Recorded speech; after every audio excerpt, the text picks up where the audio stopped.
want to take you to Galatians chapter 1. And I want to look at verses 6 and 7. We're going to spend a little time in Galatians today. We're going to look a little bit in the New Testament so that you understand what's being talked about. See, Paul warns that there's a way that sounds right, it feels right, and is religious, yet it still leads you from God. Here's what he says. He says, I marvel that you are so quickly deserting him who called you by the grace of Christ for a different gospel, which is really not another. Only there are some who are disturbing you and want to distort the gospel of Christ. See, I want to begin by making a statement here that I think Messianics would appreciate. The first thing is that Paul is not rejecting God's Torah.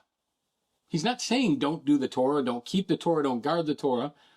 He's correcting the gospel that places obedience before belonging. And I hear that.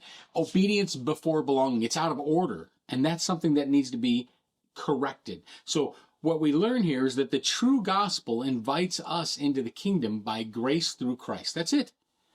Grace through Christ. Now, I once heard a definition from Pastor Craig Dorney up in Minnesota, and he said this. He said that mercy is not getting what you deserve. Grace is getting what you don't deserve. And what he's saying here is that the true gospel invites you and I into a kingdom, something we don't deserve. We deserve death, right? Our sin, our sinful nature, our rebellion against a holy God, we deserve death. But through grace, something we don't deserve, we are invited into the kingdom. And then, once we're invited into the kingdom, it teaches us how to live as kingdom people through faithful obedience. This is the true gospel.